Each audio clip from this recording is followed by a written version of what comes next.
Étoile des champs, c'est le reflet des couleurs du génie des producteurs agricoles congolais. Plus ça brille, mieux ça fascine. Étoile des champs, une production de Télé Congo. Présentation Michel Dulcine Pambou. Mesdames et messieurs, bonsoir à tous. Heureux nous sommes de vous retrouver une fois encore dans le cadre habituel de notre émission Étoile des champs, signe des temps, la planète des éleveurs et agriculteurs congolais.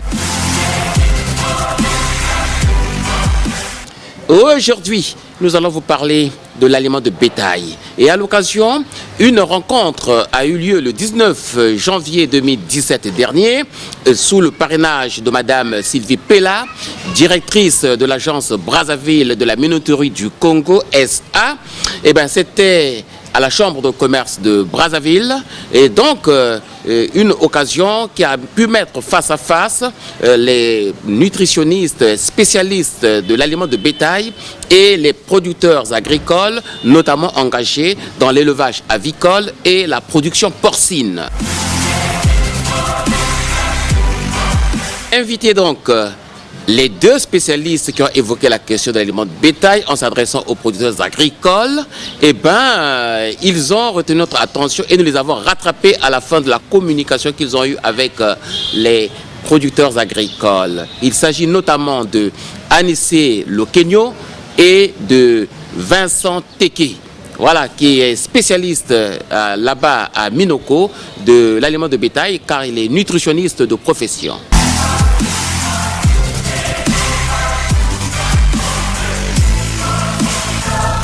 Étoile des champs est une émission révolutionnaire et évolutionnaire. Quand on suit Étoile des champs, c'est comme si on était sur Internet. On a l'information de partout. Aujourd'hui, nous allons vous parler de l'aliment de bétail. L'aliment de bétail qu'il faut pour vos élevages avicoles. L'aliment de bétail qu'il faut pour vos élevages porcins. C'est un aliment de qualité. Être un aliment de qualité, c'est-à-dire un aliment composé. Composé justement de plusieurs ingrédients. Du soja, du maïs, du tourteau de soja, du tourteau d'huile, du tourteau de palmiste, du tourteau de coton. Beaucoup de choses à la fois pour être un aliment composé. Et puis un aliment équilibré. Équilibré parce qu'il y a des pourcentages bien déterminés. Tant de pourcentage de maïs, tant de pourcentage de soja, tant de pourcentage de tourteau de soja, de tourteau d'arachide, de tourteau de coton.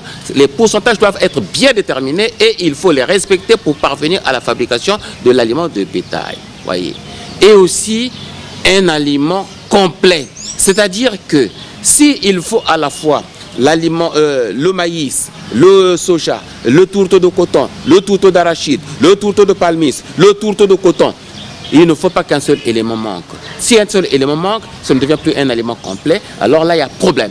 D'où il est conseillé aux éleveurs avicoles, aux éleveurs porcins, de se rabattre sur les produits Minoko. Les produits Minoko, c'est une fierté nationale, sont les seuls à même de satisfaire vos élevages et de vous conduire vers des objectifs de production à atteindre sans se plaindre, sans regret. À coup sûr, vous atteindrez les résultats. Quand on voit par rapport au coût de production, l'aliment de bétail couvre au moins entre 75 et 80% du coût de production. Alors c'est un élément que l'on doit beaucoup faire attention et beaucoup plus surveiller. Distribution de l'aliment, surveiller les coûts, surveiller tous ces éléments. C'est un élément capital qu'on doit faire attention. Pourquoi toutes ces mesures de prudence, d'attention portées? Oui, mais parce que ça nous coûte énormément, moindre erreur ou moindre pas, ça nous crée des problèmes au niveau de la production. Non seulement le coût de l'aliment, mais il y a aussi, il faut voir tout le périphérie, donc la qualité de l'aliment. L'aliment fait entre 80 et plus de coûts de production. Donc ça veut dire que la production des pondeuses ou des autres élevages, espèces, ça dépend de l'alimentation. Aliment et alimentation. Ça, c'est c'est vraiment important. L'aliment qui donne la croissance, l'aliment qui donne le développement, c'est l'aliment qui donne la pollution, c'est l'aliment qui donne l'entretien. Donc c'est l'aliment qui donne la pollution. Sans l'aliment, on n'aura pas la pollution. Sans pollution, est-ce qu'on aura l'argent? Donc l'aliment est tellement important. L'alimentation. L'alimentation, c'est plus important. Parce qu'avoir l'aliment, c'est quelque chose. Mais il faut savoir nourrir. Ça peut être bon ou ça peut être mauvais. Donc, chaque fois, quand on se retrouve au dépôt, on prend l'aliment, ça c'est une chose. Mais il faut savoir utiliser cet aliment pour atteindre tes objectifs. À Minoko, ça accorde vraiment une place primordiale pour la qualité de ces aliments. Donc la qualité est tellement importante. C'est pour cela que nous avons installé une unité de contrôle qualité dans notre usine. Qualité, ça va faire la différence parce que avoir un aliment qui n'est pas équilibré, ça veut dire que tu n'arrives pas à atteindre tes objectifs. Mesdames et messieurs les éleveurs avicoles, messieurs les producteurs porcins, méfiez-vous de votre engagement à vouloir produire l'aliment de bétail à la ferme. Cela ne relève pas de votre compétence. Si vous êtes éleveur de poules pondeuses, de poulets de chair, élevez vos poules sans problème. Si vous êtes éleveur de porcs, élevez les porcs sans problème. Mais ne faites pas à la fois et l'élevage de porcs et la production à la ferme de l'aliment de bétail. Parce que l'aliment de bétail a beaucoup d'exigences. Tous les ingrédients qu'il faut sont importés. Alors ces ingrédients sont importés à des coûts très très élevés. Vous ne supporterez pas cela. Et même quand vous pouvez le supporter, vous n'aurez pas la compétence requise de pouvoir obéir à la fabrication de l'aliment de bétail tel que nous l'avons défini plus haut. C'est-à-dire un aliment composé, c'est-à-dire un aliment équilibré, c'est-à-dire un aliment complet. Pas facile.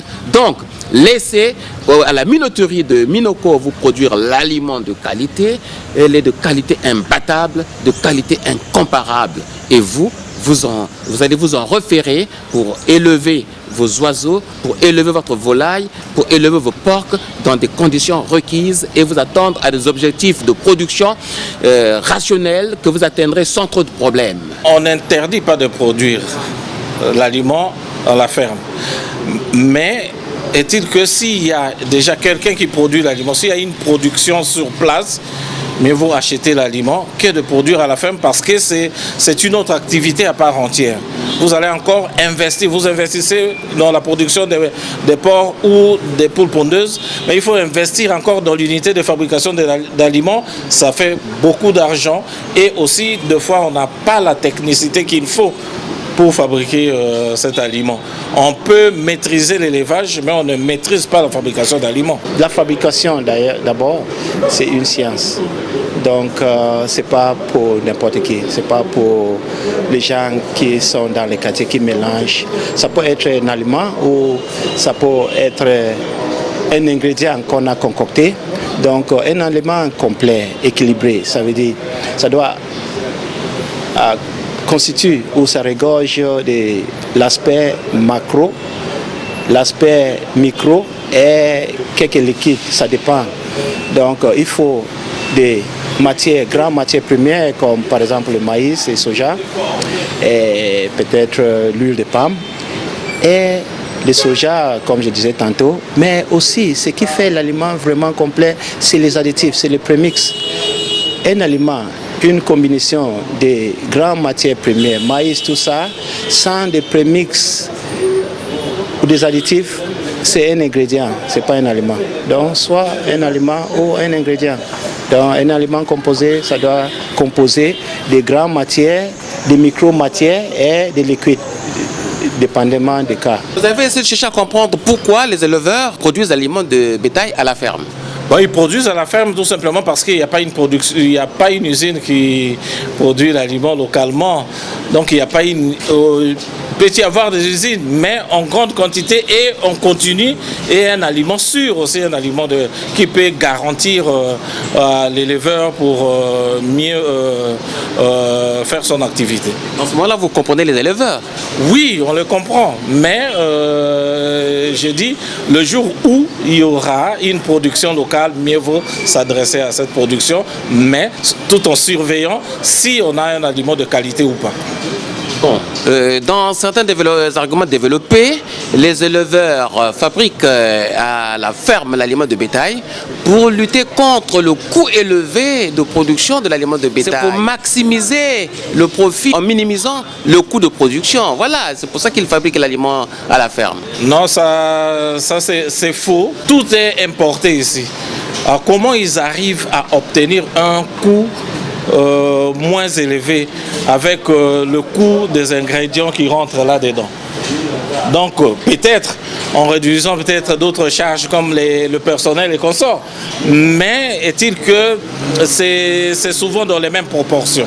Non, à mon avis, il faut nuancer les problèmes parce qu'on ne va pas quand même interdire à un élevage de fabriquer lui-même l'aliment. On ne va pas l'interdire. S'il en a la maîtrise, si jamais il en tire profit, s'il y a un avantage matériel, on ne peut pas l'empêcher de fabriquer l'aliment. Mais pour les petits élevages, pour éviter d'alourdir le travail dans l'exploitation, parce que le petit élevage ne va pas importer les ingrédients, ça lui fera des surcoûts. Il est bon de laisser l'importation aux grandes exploitations parce qu'ils en ont les moyens. Mais le petit élevage ne sera pas capable d'importer les ingrédients venant par exemple de l'extérieur, ça ne sera pas possible. Mais pour les grands élevages qui en ont les moyens, eh ben, ils peuvent le faire. Messieurs les éleveurs avicoles, lorsque vous faites venir de l'étranger des poussins ou que sur place au Congo ici, un couvoir vous ravitaille en poussins, exigez toujours la fiche technique. Parce que lorsque vous allez nourrir vos animaux, vous aurez l'aliment de démarrage pour les poussins, vous aurez l'aliment poulette pour les poulettes et vous aurez l'aliment de ponte pour les poulettes devenues des poules. Voilà. Mais le passage d'un stade à l'autre, c'est-à-dire du stade de démarrage au stade de poulette, est très très important. Si vous le ratez, eh bien vous n'atteindrez pas vos objectifs de production escomptés. Les objectifs de production escomptés, pour les atteindre dans ce sens-là, il faut tenir compte non pas de l'âge des poules, mais plutôt du poids des poules. Le poids des poules est à respecter. Et puis, deuxième condition, cela varie aussi selon les souches. Les souches, il y a les Isaac Brown, les Success, ça varie, les souches varient. Donc il faut tenir compte de la fiche technique pour savoir que ça c'est telle souche, et telle souche, quand elle atteint tel poids, en ce moment je peux passer de l'aliment démarrage à l'aliment poulette. De l'aliment poulette à l'aliment ponte. Mais ne donnez pas n'importe comment. Ah non, ça fait 3 mois mes poules, bon, allez, on passe, elles deviennent elles sont capables de pondre déjà, allez, on donne comme ça. Non, non, non, non, non. Tenir compte de 2 choses. La souche et puis le poids, je dis bien le poids, je le respecte, pas l'âge, mais le poids. On peut donc retarder. Au niveau des poules pondeuses par exemple, l'aliment ne dépend pas de l'âge, mais du poids des poules. Donc on change l'aliment en fonction du poids et non de l'âge des poules. Concrètement, vous voulez dire quoi? On veut dire qu'on ne peut pas passer de l'aliment démarrage à un aliment poulette sans que le poule ait un âge donné par rapport aux indications du producteur des poussins. C'est selon le poids et non selon l'âge. Parce que ce que les gens font souvent au niveau de l'élevage, c'est-à-dire qu'ils ont atteint autant de semaines, donc on doit passer automatiquement à tel type d'aliment. Non. Donc il faut qu'ils puissent atteindre le poids. C'est ce qui nous amène à surveiller aussi la consommation d'aliments. Il y a 2 critères principaux pour passer d'un aliment à un autre. Il y a l'âge et le poids. Il y a l'âge et le poids, mais beaucoup plus Le poids. Beaucoup plus le poids. L'âge, oui, il arrive qu'on passe d'un aliment à un autre par rapport à l'âge si on a bien managé ses poules et on a aussi un aliment de qualité. Et à ce moment-là, l'âge et le poids correspondent. Vous voulez dire que pour des questions de poids, on peut retarder le passage d'un aliment à un autre de la poule. Effectivement, vous avez bien compris. Est-ce qu'à cause de l'âge, on ne peut pas passer directement d'un aliment à un autre en négligeant un peu le poids? Au niveau des poules, je peux dire même au niveau des porcs, non. Même les poissons, non, non. C'est votre droit. Vous achetez une télé, on vous donne une fiche pour comment allumer cette télé, comment suivre. Donc c'est pareil, vous achetez des poussins et tout ça, il faudrait, ces poussins-là, ce sont des souches améliorées, comment je dois les élever, je dois les nourrir, comment on doit vous donner cette fiche technique. Et parce qu'il y a différents types de poules pondeuses. Souvent, les gens ont l'habitude de dire non, des pondeuses, donc on doit donner autant de grammes. Non, ça dépend, ça varie aussi en fonction des souches. Et quelle est l'importance de la fiche technique?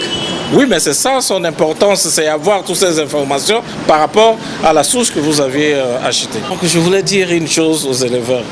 Les poules, c'est une machine. Hein? C'est une machine à produire de production. Alors une machine, on doit l'engraisser, on doit faire ceci, on doit le suivre, on doit... Oui, il faut donner... Alors, si on met ça en tête que c'est une machine, de toutes les façons, ceux qui font la comptabilité en profondeur, les poules, on les met dans la classe 2, c'est une immobilisation. Bon, c'est ici les animaux de production. Alors, si vous avez retenu le conseil selon lequel vous ne pouvez pas être dépourvu d'une fiche technique permettant de conduire votre élevage pour passer de l'aliment démarrage à l'aliment poulette et de l'aliment poulette à l'aliment ponte, eh bien, si vous avez compris ce conseil-là, chapeau. Maintenant, je vous invite à un autre conseil à suivre rationnellement, c'est celui de vous procurer une balance. Une balance, parce qu'une fois encore, le poids de la poule est sollicité pour savoir à quelle période la poule doit entrer en phase de production. Hein? Pour entrer en phase de production, il y a un poids. Tant que le poids n'est pas atteint, la poule ne devait pas entrer en phase de production. Il faut savoir que si elle a atteint l'âge et que le poids retarde, bon, il faut augmenter un peu la quantité de nourriture pour lui permettre d'atteindre ce résultat-là, d'augmenter de poids. Et s'il y a trop de poids avant d'atteindre l'âge requis, eh bien, il faut diminuer un peu la quantité de nourriture. Vous voyez, c'est tout un jeu de management. C'est pourquoi on insiste qu'il ne suffit pas d'être promoteur d'un élevage, il ne suffit pas d'avoir des moyens pour élever ou bien des volaillers pour être là à distribuer la nourriture, mais il faut avoir des managers, des gens qui sont spécialisés en management pour harmoniser toutes ces choses-là. Utiliser la balance, utiliser la fiche technique. La balance, c'est pour déterminer le passage de la poule en phase de production des œufs frais de table. À quel âge la poule entre en production? Ça dépend des souches. Il y a des souches qui rentrent à 16 semaines d'élevage. Il y en a 18 semaines, il y en a 22 semaines, ça dépend. Mais il faut différencier les deux étapes. L'étape de production et l'étape d'élevage. Comme on avait dit tout à l'heure, l'étape de production démarre quand on atteint entre 5 ou deux fois à 10% de ponte.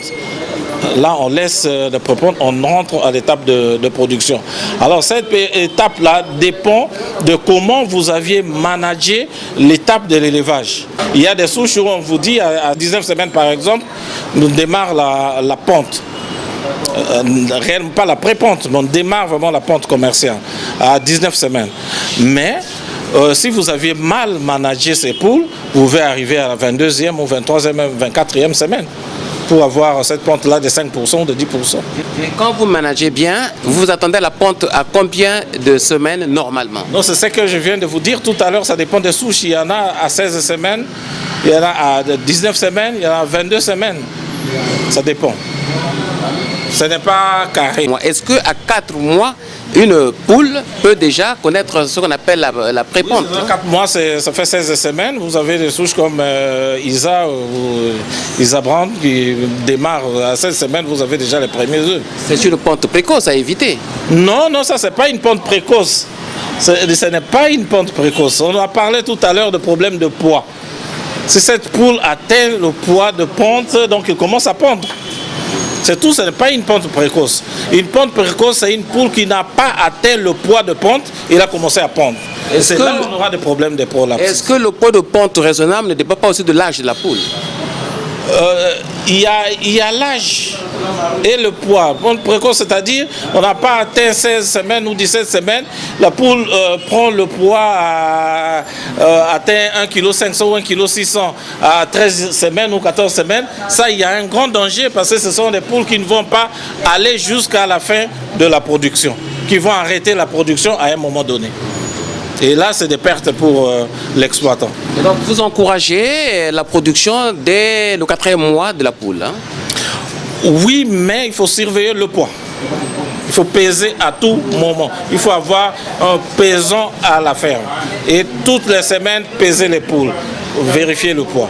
C'est un inconvénient. Si ça augmente beaucoup, vous diminuez un peu l'aliment, c'est que vous avez un aliment de qualité. Si ça baisse, vous augmentez un peu l'aliment pour jongler là-dedans. Tout à l'heure, on avait présenté des tableaux, mais c'était vite fait. Mais bon, si les gens veulent avoir ces éléments en profondeur, ils n'ont qu'à venir nous rendre visite. Vous n'encouragez pas que la ponte commence à 5 mois, 6 mois? Pourquoi pas? Je vous ai dit tout à l'heure, ça ne dépend pas, ça dépend des souches. Et ça dépend aussi du management. Bon, alors, pour se parler en termes de souches. Je peux prendre le reproducteur, par exemple. Il faut compter 6 mois, c'est presque 24 semaines ou 26 semaines. Si on fait l'élevage des parentaux pour démarrer la ponte. Donc, vous voyez que ça dépend des souches. Nous avons présenté deux grandes catégories de produits, pour les volailles et pour le porc. Pour le porc, nous avons présenté 4 différents types de produits pour le porc.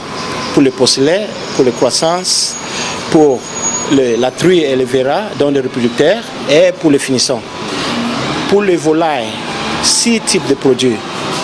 Poussin premier âge de 0 à 4 semaines. Poussin deuxième âge jusqu'à 9 semaines. Le poulette jusqu'à 16-17 semaines.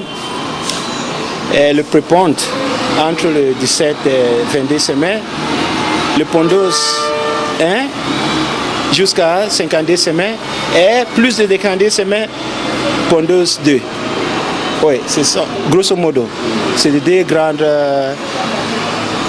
produits là pour le porc et pour le volaille. Vous adressez maintenant aux consommateurs des œufs frais de table. Il vous arrivera de vous retrouver devant des œufs tout petits et devant des œufs tout gros. Ne vous dites jamais que les œufs qui sont gros, selon le calibre, c'est bon, et petits, selon le calibre, c'est mauvais. Non, non. La qualité n'est pas déterminée par le calibre. Le calibre varie selon que la poule qui pond l'œuf a atteint le poids normal ou n'a pas atteint le poids normal. Quand elle n'a pas atteint le poids normal, eh ben, ce n'est pas étonnant qu'elle vous donne un œuf de petit calibre. Et quand elle atteint ce poids normal, c'est normal aussi qu'elle vous produise un œuf de gros calibre. Acceptable, voyez, pour le bon gourmand que vous êtes les uns et les autres. Mais ne vous plaignez jamais de ce que les œufs de petit calibre seraient mauvais. Non, loin de là. Et même les producteurs des œufs, ne vous plaignez pas, vendez convenablement vos œufs frais de table, soient-ils petits ou gros, ils sont toujours de bonne qualité parce que ce n'est pas un problème de qualité, mais de calibre. L'objectif, c'est d'avoir des œufs et des œufs de qualité. Mais gros ou petit, ça dépend du marché. Je peux vous dire aujourd'hui, le marché sud-africain, c'est des petits œufs. Ici chez nous, si c'est des gros œufs, mais ça dépend de quel calibre. Il ne faut pas demander à une poule qui a 1,5 kg de vous donner des œufs de 70 grammes. C'est impossible. Il y aura des prolapsus. Donc voilà à peu près. Donc c'est aussi le poids qui joue, le poids de la poule joue aussi au niveau du poids des œufs. Mais qu'est-ce qu'il y a de mieux à consommer? Des gros œufs ou bien des œufs tout petits là? Un œuf reste un œuf. Ça n'a pas de rapport. Un œuf reste un œuf. Petit ou gros, c'est Le calibre n'a pas d'importance. Non, mais on ne mange pas le calibre, on mange la qualité de l'œuf. Et un œuf reste un œuf. Le calibre n'a d'intérêt que pour le prix. Oui, mais pour le prix ou pour les yeux des consommateurs. Le calibre n'a rien à voir avec la qualité. Il est vrai que la préférence de l'acheteur, c'est d'avoir des œufs gros. Hein. Et surtout si vous avez affaire à un commerçant, pour qu'il se fasse plus de bénéfices, il préférerait acheter les œufs gros à un prix réduit pour les vendre à un prix élevé. Mais petit ou gros, à mon avis, cela n'influe pas tellement sur la qualité de l'œuf. En fait, c'est un critère physique, hein, d'appréciation, mais ça n'a pas vraiment trop d'importance au niveau de la qualité. Mesdames et messieurs, un conseil à suivre. La drèche ne doit pas être un élément constitutif de l'aliment que vous donnez à vos volailles, que vous donnez à vos porcs. La drèche, c'est mauvais. C'est mauvais, nous avons cessé de le dire, mais aujourd'hui, là, vous devez le comprendre une fois pour toutes. Arrêtez avec la drèche. La drèche est néfaste, la drèche est nuisible, la drèche est mauvaise et dangereuse. Il ne faut plus jamais l'utiliser dans vos élevages. Ça a pour objectif simplement de réduire la croissance, de retarder la croissance de vos animaux. Ça a pour conséquence simplement de retarder même, d'affaiblir même les capacités de production de vos oiseaux et de vos animaux quand vous élevez les porcs et quand vous élevez les poules. Donc la drèche, c'est mauvais. On ne vous en dira pas plus. Arrêtez avec cette drèche-là. En tout cas, ne vous entêtez pas à continuer. Beaucoup de gens vous diront oui, pour telle raison ou telle raison. C'est mauvais. Ce n'est que lorsque vous avez des gros porcs, donc bourrés de graisse, que vous pouvez leur donner de la drèche pour essayer de réduire, diminuer. Vous voyez, donc c'est dans le sens de la diminution et non pas de la croissance, dans le sens de la décroissance simplement. C'est mauvais. Voilà, on s'est compris comme ça. Plus question de drèche dans vos élevages. Nous allons passer d'un élevage à l'autre, ici à Brazzaville, à la périphérie de Brazzaville et même à l'intérieur du pays. Nous dénoncerons fortement ceux qui continueront de donner la drèche à leurs animaux, ceux qui continueront de donner la drèche à leurs volailles. Plus question, hein, c'est mauvais. C'est ainsi compris. Merci beaucoup. La drèche, c'est vraiment mauvais. La drèche, c'est comme un déchet, mais si on fait l'analyse sur la drèche, c'est zéro en énergie. Donc on cherche quoi? La drèche, c'est pas un aliment, c'est même pas un ingrédient. C'est comme un sable que tu es en train de mettre dans ton alimentation. Donc pour ceux-là qui vont nourrir quelque chose, c'est plutôt néfaste pour la production. Parce que des fois même ça aide à réduire la productivité. Donc le drèche, c'est pas conseillé dans l'élevage, surtout pour le poule. Oui. Mais pour le porc, engraissage, donc qui sont tellement trop, on peut utiliser ça pour faire réduire un peu la matière grasse. C'est ça, c'est dans le cas là. Mais comme ingrédient même pour l'alimentation, c'est déconseillé.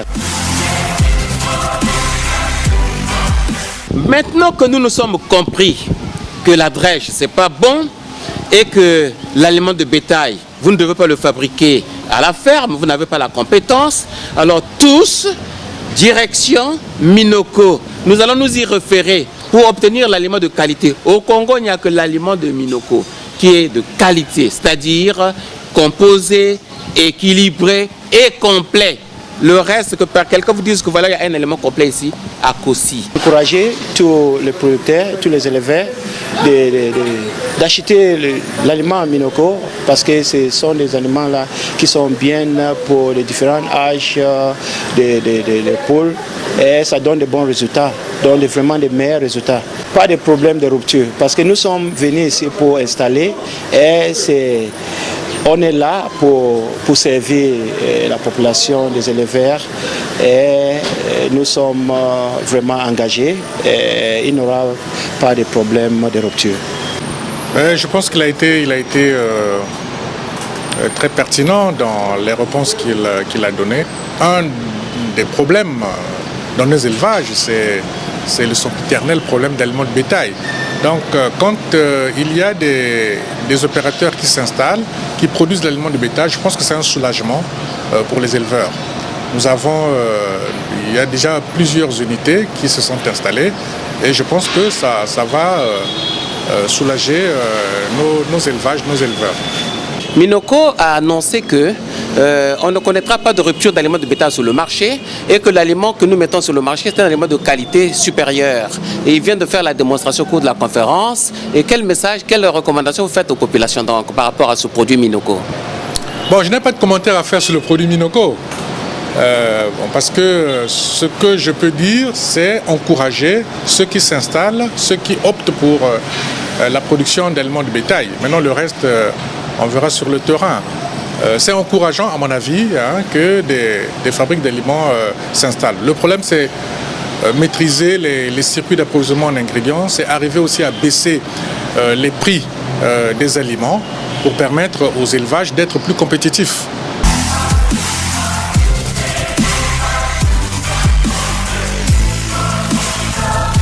Étoile des champs est une émission révolutionnaire et évolutionnaire.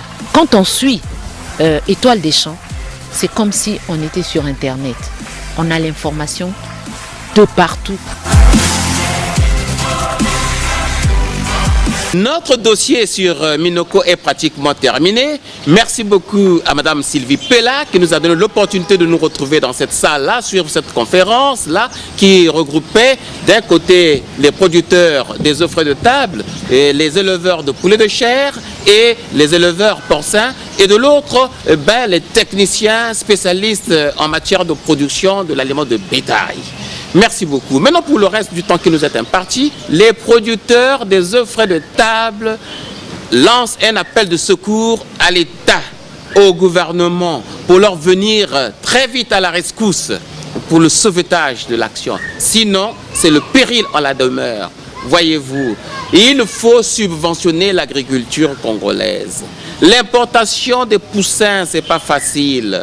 Voyez, l'importation du matériel pour faire un élevage, c'est pas facile. Même quand on parle de l'exonération là-bas, des frais de douane, la réalité c'est tout autre chose. Alors c'est tellement coûteux que, au plus de 100 francs l'œuf, c'est pas facile. Les producteurs agricoles ne gagnent rien. Donc il faut subventionner, que l'État vienne supporter une partie de la charge pour que les producteurs des œufs voient clair. Nous sommes fortement concurrencés par les œufs importés. Bon, c'est des gros commerçants qui ont beaucoup de moyens, qui peuvent importer donc des conteneurs entiers d'œufs de table et qui les revendent à un prix défiant toute concurrence. Ils le vendent certainement à moins de 100 francs parce que les détaillants revendent ces œufs-là à 100 francs au niveau du marché local. Et donc nous, pour faire face à la concurrence, nous sommes également obligés de suivre. Et nous vendons donc à 100 francs l'œuf également sur le marché. Or, il n'est pas question de faire de la haute comptabilité, mais on sait que lorsqu'on a des coûts de production et des coûts donc d'exploitation trop élevés par rapport au chiffre d'affaires, eh ben, on n'est pas loin de mettre la clé sous le paillasson. Alors, que faut-il faire pour pérenniser l'activité et aller de l'avant? Nous devons être aidés sur cette question-là par les pouvoirs publics. Même en Europe, l'agriculture est subventionnée. Au niveau de l'Europe, on parle justement de l'Union européenne, mais chaque État subventionne ses agriculteurs. Sans quoi ces agriculteurs-là ne pourront pas tenir la route. Donc dans notre cas également, le gouvernement doit nous aider. Cet appel porte sur la nécessité de réduire les importations des œufs frais de table. On ne peut pas à la fois encourager les producteurs locaux à produire davantage des œufs de table et en même temps importer massivement des œufs de l'extérieur du pays, des œufs qui sont toujours de qualité douteuse. Vous allez suivre la description de ces œufs et puis la fatalité que ça porte dans les élevages des producteurs locaux, et bien vous allez vous rendre compte que l'État quelque part est ambigu. Parce que, ou bien on encourage les producteurs locaux et on freine l'importation des œufs, ou bien on abandonne les producteurs agricoles et puis on importe massivement les œufs. Mais on ne peut pas faire à la fois encourager d'un côté les producteurs à produire davantage des œufs de table et de l'autre côté laisser importer massivement des œufs de table. C'est irresponsable. En tout cas, l'État doit se rattraper sur cette question-là au bénéfice des producteurs agricoles. Il faut que sur le marché local, on ne puisse plus faire entrer des œufs importés dans des quantités astronomiques. Je ne dis pas qu'il faut fermer les frontières aux importations. Ok, mais on doit tenir quand même compte de la production locale. Hein? C'est simple. On doit d'abord tenir compte de la production locale avant d'ouvrir les frontières aux importations. C'est tout. C'est pas compliqué. Et d'ailleurs, il y a une chose quand même qui fâche. On sait que pour l'œuf, lorsqu'il est pondu, par exemple, aujourd'hui, jusqu'au 9e jour, c'est un œuf extra frais. Donc, on peut le consommer sans aucune inquiétude. À partir du 9e jour jusqu'au 28e jour, c'est un œuf dit frais. Là encore, on peut le consommer sans inquiétude. Mais à partir du 28e jour, l'œuf tombe sous le coup de la date limite de consommation et de la date limite de vente. Mais qu'est-ce qui se passe pour les œufs importés? Pour les œufs importés, les calculs sont faciles à faire. Un bateau, lorsqu'il quitte n'importe quel port de France pour arriver à Pointe-Noire, il met 21 jours de délai de route. 21 jours. Le temps que cet œuf qui arrive à Pointe-Noire a été pondu par une pondeuse en France là-bas, on ne connaît rien, on ne sait rien de ce délai-là. Même si ces œufs sont marqués, mais on pourra dire que ces œufs ont subi quand même un délai de stockage. Le délai de stockage plus le délai de route, lorsque ces œufs arrivent à Pointe-Noire, ils sont déjà sous le coup de la date limite de consommation. Donc c'est des œufs impropres à la consommation. Mais à la vue, ces œufs paraissent frais, ces œufs paraissent bons. Mais en réalité, en Europe là-bas, on fait passer ces œufs sous les rayons UX, donc sous des UV, des rayons X. Et qui sait que n'importe quel médecin ne peut pas vous demander de passer la radiographie dans un mois, par exemple, 5 ou 10 fois, parce qu'il ne peut pas vous exposer au rayonnement X de façon inconsidérée. Donc, lorsque vous consommez ces œufs-là, vous êtes en train de consommer des rayons X. Et un bon jour, si votre médecin vous dit que vous avez un cancer parce que vous êtes exposé au rayonnement X, ne soyez pas étonnés. Et ce n'est pas avec 100 francs qu'on va vous guérir d'un cancer. Donc, il est mieux de consommer des œufs pondus localement dans un délai acceptable pour la consommation et tout le monde est gagnant dans cette affaire. Mais en réalité, pour nous, le coût de production d'un œuf à la ferme, il est déjà de 80 francs. Et lorsque nous le vendons à 100 francs, vraiment, la marge est tellement insignifiante qu'on ne peut pas faire face à toutes les dépenses requises. Dans les conditions actuelles où se manifestent sur le terrain les producteurs avicoles, eh ben, ils tournent à perte. C'est parce qu'ils sont animés de sentiments patriotiques, de fierté nationale, qu'ils parviennent à entretenir les élevages jusqu'à ce jour. Parce que vendre à 100 francs, avec cette concurrence déloyale, cette concurrence aveugle et stupide, encouragée par le gouvernement, ce n'est pas bien. Il faut donc automatiquement arrêter. C'est par instinct de fierté, par sentiment patriotique, que les éleveurs continuent aujourd'hui d'entreprendre dans ce domaine de la production avicole. Il n'est plus question de reculer et nous ne reculerons jamais parce que il y va de notre fierté nationale. Nous, Congolais, nous avons souvent été critiqués que nous n'étions pas de gros travailleurs. Voilà, bon, je suis un ancien militaire à la retraite, mais je continue à m'investir dans cette activité. C'est tout simplement par orgueil national. Lorsque on importe des œufs que nous mangeons, c'est une honte. C'est comme si nous-mêmes nous étions incapables d'élever des poules. Mais vous voyez, ces poules, comment elles sont heureuses? Parce qu'elles sont élevées au sol et non dans des batteries. Et elles ne sont pas élevées dans des poulaillers où vraiment les poules sont confinées parce que c'est des densités tellement énormes que ces poules-là ne sont pas vraiment heureuses. Vous les voyez, elles sont en train de picorer même à côté de vous et de façon paisible. Donc, c'est beau à voir. Donc, moi, mon orgueil national, ce n'est pas l'orgueil personnel, mais l'orgueil national me pousse à faire cette activité jusqu'au dernier souffle de ma vie. Et j'attends seulement que le gouvernement nous aide. En fait, l'aide arrivera dès que le ministère de l'Agriculture va travailler de connivence avec le ministère du Commerce. Il faut que ces deux ministères-là travaillent comme sous forme de pôle. Sinon, nous, agriculteurs, nous serons abandonnés à nous-mêmes et il nous sera très difficile d'obtenir des bons résultats.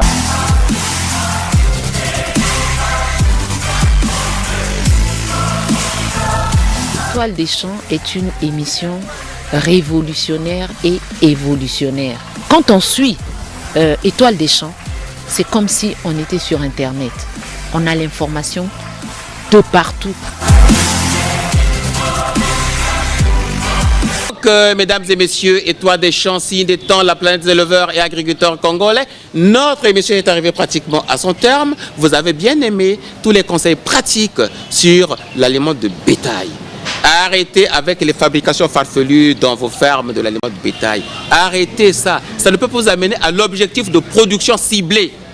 Objectif de production. Quand vous élevez, quand vous avez un poulailler, vous avez 1000 pondeuses, 1500, 3000, 5000, il faut automatiquement des objectifs de production. Vous ne pouvez pas atteindre les objectifs de production avec l'aliment de bétail que vous préfabriquez dans les alentours de Brazzaville là, ou de Pointe-Noire ou à l'intérieur du pays. Référez-vous à une minoterie. Et pour le cas de dire, c'est la minoterie de Minoko. Elle produit l'aliment requis pour pouvoir atteindre des objectifs de production que vous souhaitez avoir afin de gagner de l'argent, beaucoup d'argent, en entreprenant comme producteur avicole. Autre chose, le cri de détresse, l'appel de secours lancé par les producteurs avicoles au gouvernement. Cet appel ne doit pas être lettre morte. Cet appel ne doit pas ressembler à un langage de sourd ou à un coup d'épée dans l'eau. Il faut considérer cet appel. Il faut que le gouvernement se ressaisisse et travaille pour la subvention des producteurs agricoles, travaille pour la réduction de l'importation des produits comme les poulets de chair et les œufs de table. Ce n'est pas bien. Cela vient bloquer les producteurs locaux qui veulent bien s'émanciper, qui veulent bien croître, ne parviendront pas à cause de cela. Alors ça, c'est évitable et il est temps que le gouvernement évite cela. Merci beaucoup d'avoir été de notre 3 quarts d'heure durant. Nous vous aimons beaucoup, comme vous nous aimez, nous le savons. Rendez-vous sur le terrain, dans vos fermes, invitez-nous, nous y arriverons. Merci beaucoup. Au revoir et à la très prochaine occasion. Étoile des champs, signe des temps. Ciao!